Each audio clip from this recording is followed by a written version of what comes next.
En manchette aujourd'hui, Île du Pas, un surplus financier et aucune dette à long terme. Bonjour, bienvenue à votre bulletin d'information sur les ondes de CTRB, votre télévision locale et régionale. Alain Bellumeur au pupitre en ce 15 mai. Donc, on va vous parler dans quelques instants de cette séance des élus où on a présenté les états financiers, mais auparavant, nouvelle qu'on vient d'apprendre, le ministère des Transports informe les citoyens, surtout les automobilistes, qu'il y aura des travaux de nuit du 15 au 20 juin sur l'autoroute 40 entre Berthierville et Lavaltrie. Donc, c'est quand même sur une longue portion de l'autoroute. Ça se déroulera entre le kilomètre 144 à Berthierville, à la hauteur de la route 158, et le kilomètre 122 à Lavaltrie, donc vis-à-vis la route 131. L'événement comme tel, c'est l'asphaltage de la chaussée.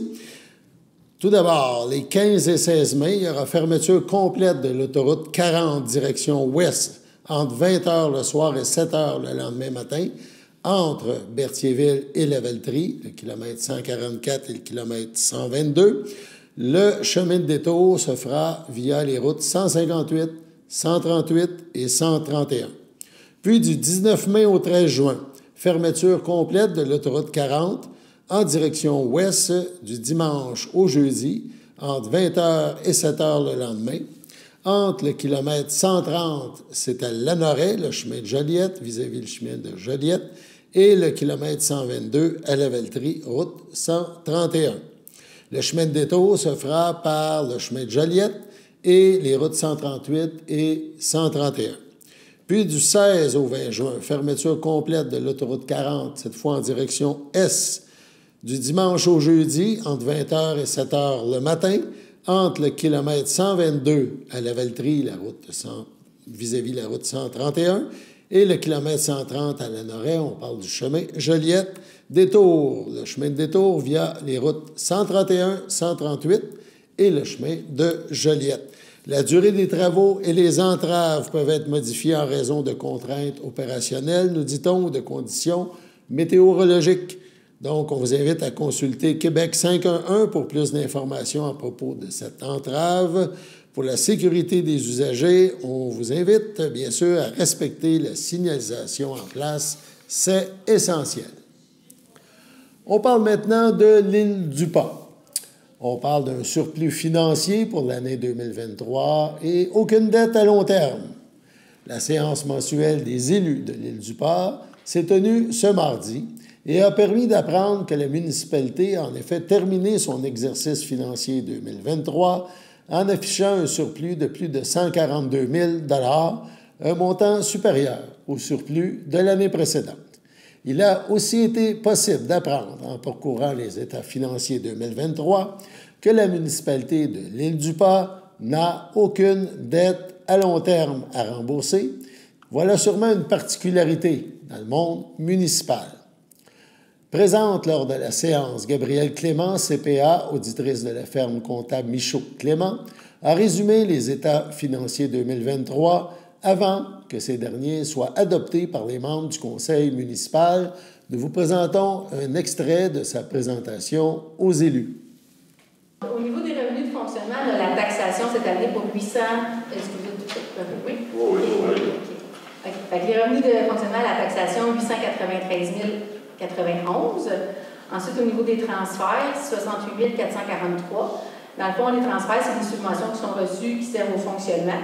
Donc, on a la subvention de Recycle Québec pour qu'est-ce qui est le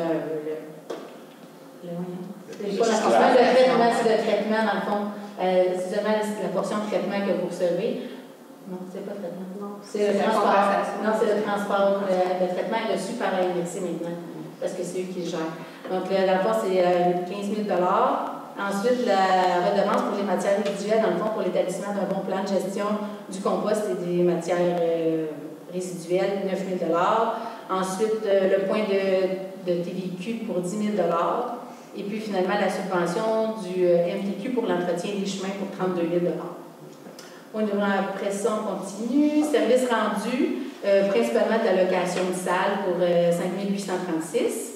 Ensuite, au niveau des impositions des droits et des amendes et pénalités, 50 514.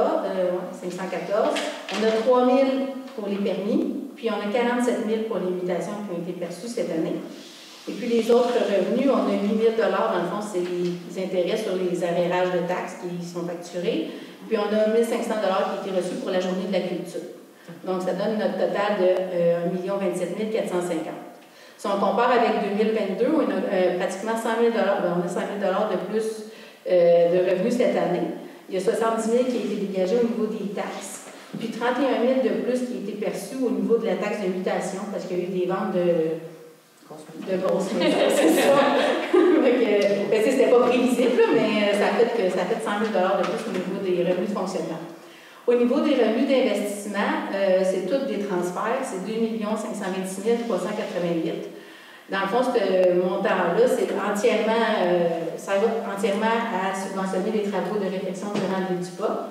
On a un 10 000 qui est le programme PAVL PPA pour les projets particuliers. Puis après ça, on a PAVL redressement, qui est la plus grosse subvention qui vous a été octroyée, que c'est comptabilisé 1 720 000 $. Puis au niveau de la TEC, 800 000 $ de comptabilisé cette année. Dans le fond, moi, j'évalue où en sont rendus les travaux, puis je comptabilise la subvention en fonction du montant qui va être subventionné total, les coûts en cours. Donc, au niveau des revenus, on a ce total de 3 553 838. Ensuite, on retourne à la page. On va au niveau des charges. On a 978 961. Puis là, on est à la page 5 pour aller voir le détail des charges. Donc, au niveau des charges, on y va avec l'administration générale, 283 203. Sécurité publique, la police, c'est 83 594. La sécurité incendie, 85 728. Puis les autres, qui est sécurité civile ou qui a des mesures d'urgence, dans le fond, c'est 11 689. Au niveau du transport, le réseau routier, qu'est-ce qui est voirie, 140 205. Puis le transport collectif, 12 193. Hygiène du milieu, eau et égout, 62 011. Matière résiduelle, 98 786. Puis autres, qui est les cours d'eau, c'est 1303. C'est une cote-part qui est facturée par l'ANS. Au niveau d'aménagement, urbanisme et développement, au niveau pour le service d'urbanisme, c'est 39 449. Puis promotion et développement économique, 3 962. Ça aussi, c'est une cote-part de l'ANS. Loisirs et culture, 56 838 pour un total de 978 961. Puis là, cette fois-ci, si on compare avec 2022, très peu de variations, donc un excellent contrôle au niveau des dépenses. Félicitations! Donc, on revient à la page 1. On se promène moins, là. On va y aller de façon plus linéaire là, pour la suite. C'est pour être sûr que vous venez réveiller, là. Donc, au niveau de l'excédent de l'exercice, c'est 2 574 877. Sauf que là, vu qu'on veut tomber avec l'excédent de fonctionnement, on va aller comme soustraire les revenus d'investissement, puisque les dépenses ne sont pas dans cet état-là pour les investissements. Ouais, ça va être, tu sais, à la dernière page, on va le voir, le petit état là, pour qu'est-ce qui est tout investissement. Donc, on enlève le 2 526 388 qui était les revenus d'investissement. Donc, on tombe avec un excédent de fonctionnement avant les éléments de conciliation de 48 489. Ensuite, là, on va rajouter des différents éléments qu'on doit tenir compte. On va rajouter l'amortissement, parce que dans le fond, c'est une dépense qui est comptable, c'est pas une dépense qui est pour la taxation ou la gestion d'une municipalité, ça n'a pas lieu d'être à savoir pour l'excédent de fonctionnement. Donc, on rajoute le 114 925 qui est l'amortissement de l'exercice. Ensuite, on a les différents éléments d'affectation. Cette année, il y a eu des petites acquisitions qui ont été assumées par le Fonds général. Donc, on va aller soustraire le montant utilisé par les immobilisations qui a été acquis par le Fonds général. Donc, cette année, il y avait une dernière pompe à 4 600 $, deux ici pour 1 200 puis une génératrice à 1 500 $. Donc, ça donne un total de 7 522. Puis ensuite, au niveau de la ligne excédent déficit accumulé, c'est moins 13 260 parce que initialement, il y avait 10 000 qui avaient été mis au budget en 2023 pour équilibrer les revenus et les dépenses. Donc, on a un revenu de 10 000 $. sauf qu'il fallait rembourser le fonds de roulement cette année. Il y avait un montant qui était pour la pépine, puis le pick-up. Pas la pépine, mais la pick-up. C'est le pick-up? Oui, OK. 4 000. Oui, c'est ça, puis il y avait le 20 000. C'était pas la dernière période de pépine? Je sais pas. En tout cas, le tableau. L'an prochain. C'est ça. Ouais. Fait que ça fait, dans le fond, le 23 000 qui devait être remboursé. Donc, c'est pour ça qu'on tombe en négatif à 13 260. Donc, votre excédent de fonctionnement de cette année est de 142 632. Ce qui est très bon, parce que l'année passée, on avait 116 845, puis on avait un... Sur ces bonnes nouvelles pour l'île du Pas, on passe à la pause. Votre station de télévision de Berthierville vous invite cordialement à son bingo hebdomadaire télédiffusé tous les samedis matins dès 9h30. Depuis longtemps, les fans de CTRB se divisent le joyeux montant de 600 $ chaque semaine à cette joute de bingo. N'oublions pas non plus le super bingo mensuel d'une cagnotte de 2000 $ que vous pourriez vous partager chaque premier samedi du mois. Un moment de fébrilité qui pourrait devenir payant pour plusieurs d'entre vous. Pour vous procurer ces fameuses cartes de jeu, les dépositaires participants sont à Berthierville, le dépanneur Formule 1, la station-service Armois sur le boulevard Gilles Villeneuve, le marché IGA Extra Famille Mont-d'Or sur la rue Gabrielle Brissette, le marché Métro Boucher sur la rue Notre-Dame et la pharmacie Proxime sur la rue Frontenac. À Saint-Ignace de Loyola, le dépanneur Proxy sur la rue de la Traverse, la boucherie Aldo sur le rang Saint-Michel. C'est donc un rendez-vous hebdomadaire chaque samedi matin à 9h30 sur les ondes de CTRB, votre télévision locale et régionale, celle-ci toujours en haute définition. Toute l'équipe de CTRB vous remercie de votre fidélité et vous souhaite bonne chance.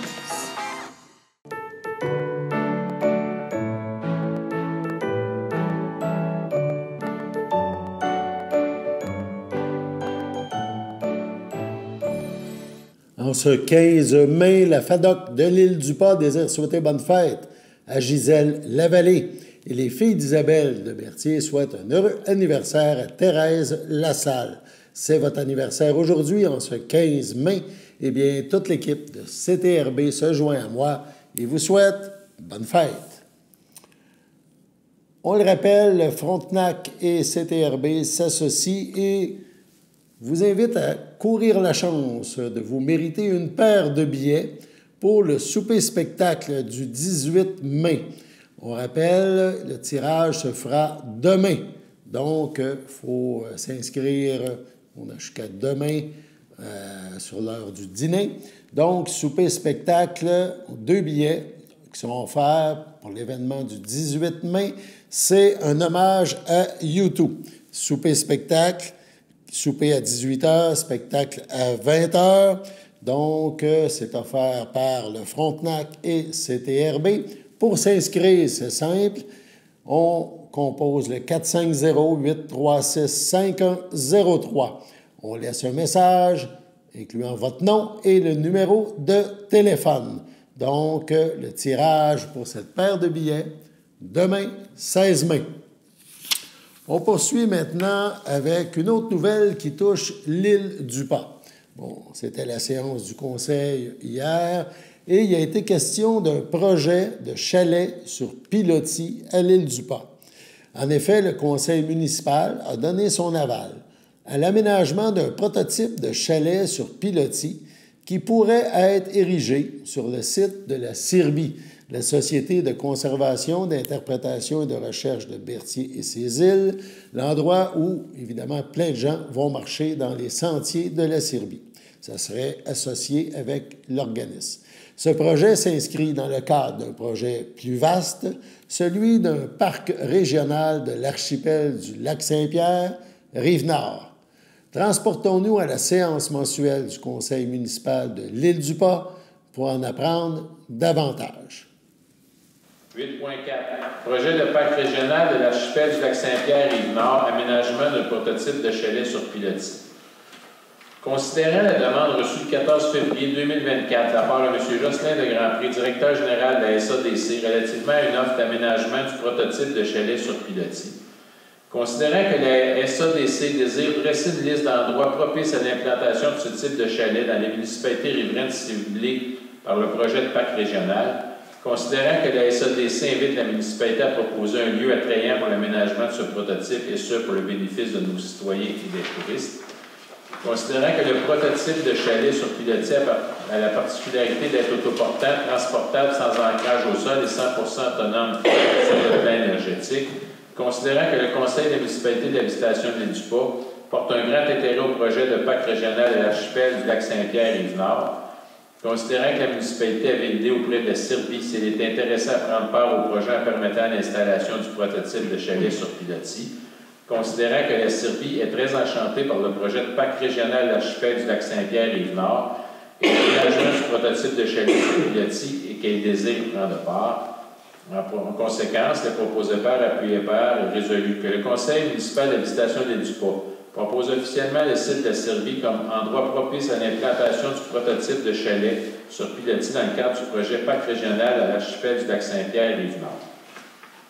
Ça, pour l'expliquer un petit peu, c'est qu'avec l'Université Laval à Québec, il y a supporté par l'Université Laval à Québec, qui ont décidé de trouver un moyen de créer un chalet autonome sur pilotis qui n'aurait aucune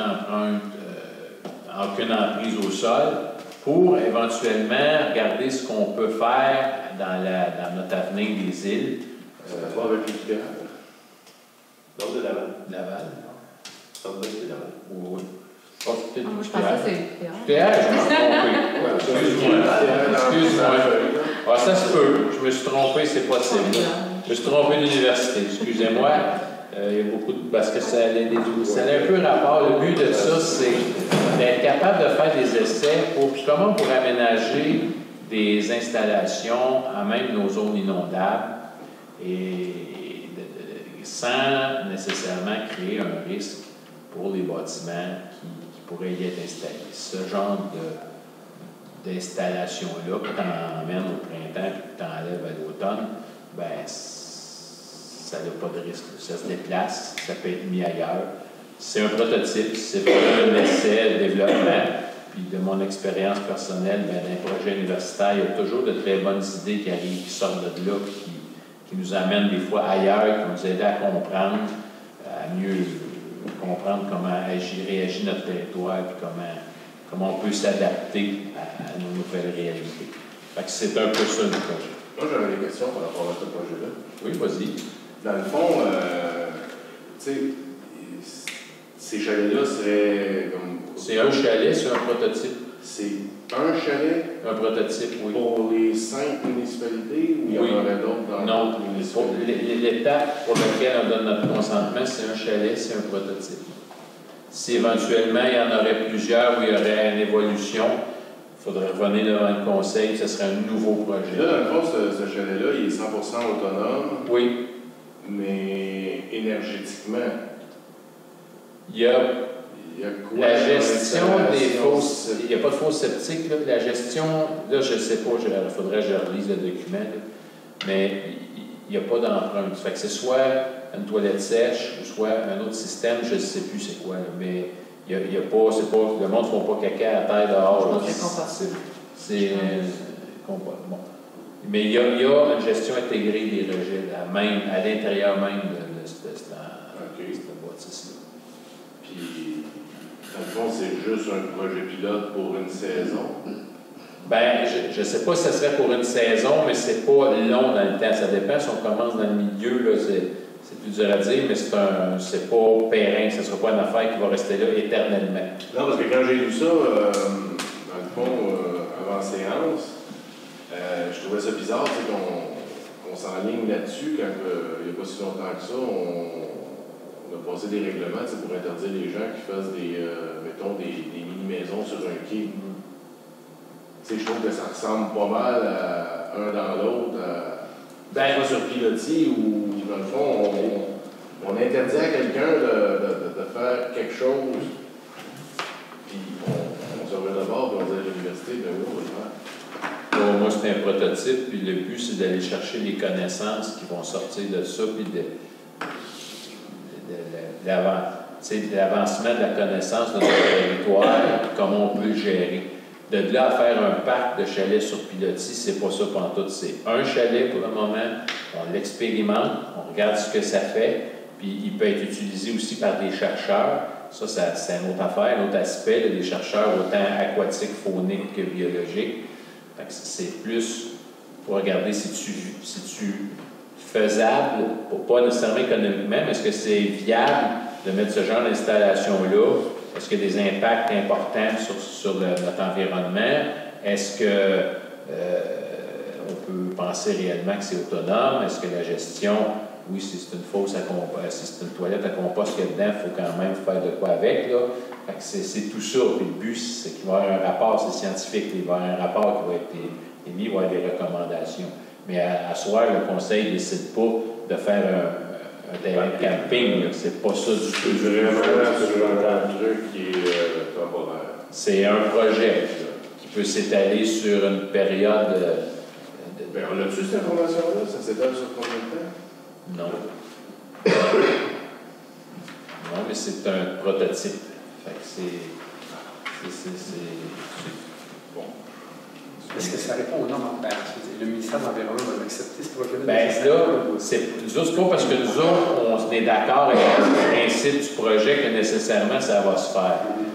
Il faut quand même que le ministère de l'Environnement accepte ça.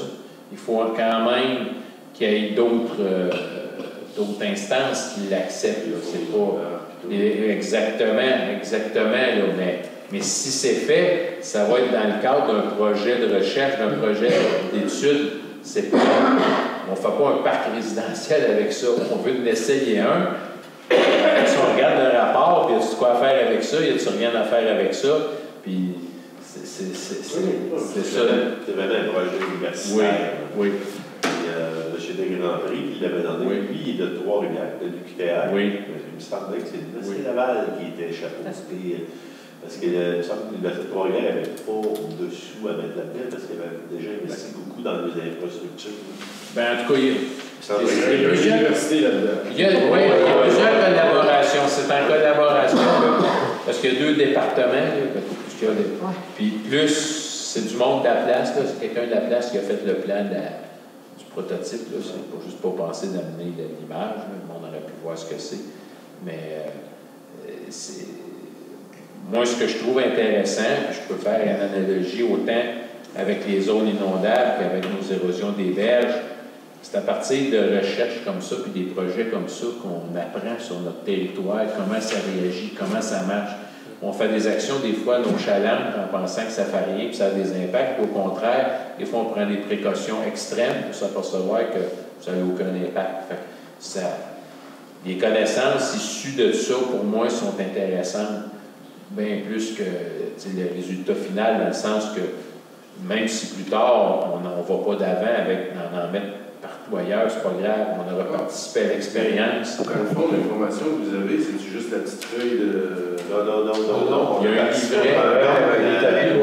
La SADC, puis on vous avait présenté des photos du chalet. On avait été allé, je t'en souviens pas, c'est Science. C'était-tu le petit monde? Ça, il était revenu ici. Peut-être pas là. C'était peut-être le petit monde qui nous a fait l'organisation de son chalet. Oui, il y a eu 2 rencontres. Une première à Saint-Ignace, puis ensuite M. François de Grand Prix qui est ici. Pour faire la suite. Il y a un livre de ça. Ça a donné un livre avec on voit le plan, on voit peut-être tantôt vous montrer, soit des prises à l'écran pour le voir. Là, mais je pourrais vous le montrer aussi. Là, J'ai envie de voir les documents chez moi aussi, je les ai. Mais je ne pensais pas que ça irait aussi vite, là, parce que la dernière présentation, ça a l'air à être très compliqué d'avoir tous les permis, les différents organismes gouvernementaux. Mais là, si ça allait avancer, s'ils cherchent un site, c'est déjà une bonne augure. Moi, j'ai pris la balle au bon, puis regarde, il y aura un choix. C'est d'autres municipalités qui soumettent d'autres sites. Pour soumettre le projet au ministère de l'Environnement. Oui, c'est pas fini, c'est pas fini. C'est pas parce qu'on appuie le projet que demain matin, ils mettent ça là sans le consentement des autorités, de toutes les autorités. Je comprends, mais pour soumettre le projet, peut-être que ça nous prenait il faut commencer le bal. Ça remet à faire. Ça fait partie du processus, c'est le bonheur. Oui, c'est bien ça.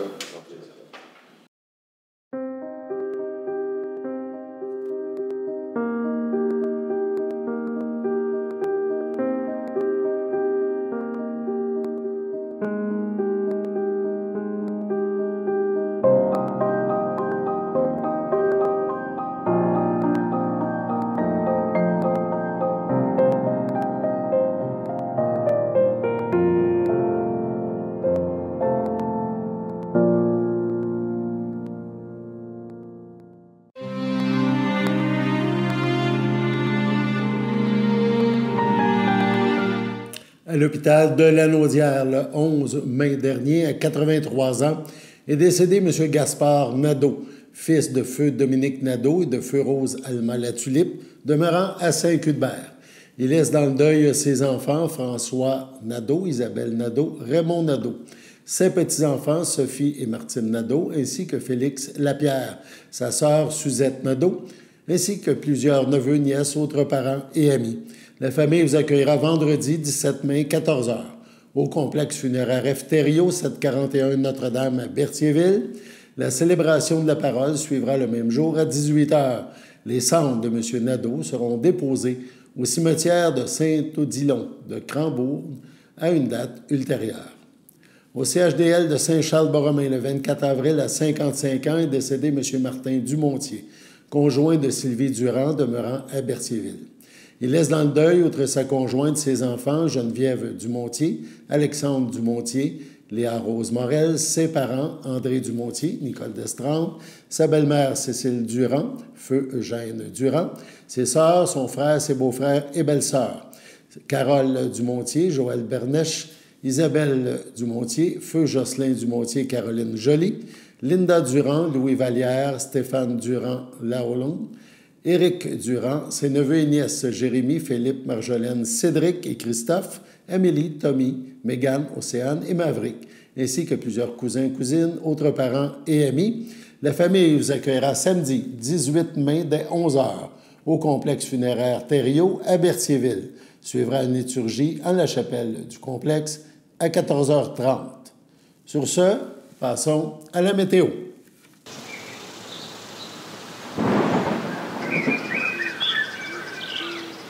Bienvenue à votre météo de cette semaine. Aujourd'hui, mercredi soir, nous avons nuageux avec éclaircies, une température de 18, un temps ressenti de 18. Mercredi nuit, c'est nuageux avec averse, une température de 11, un temps ressenti de 9. Jeudi matin, ce sera un ciel variable, une température de 13, un temps ressenti de 11. Jeudi après-midi, ce sera un ciel variable, une température de 23, un temps ressenti de 25. Jeudi soir, ce sera des passages nuageux, une température de 18, un temps ressenti de 18.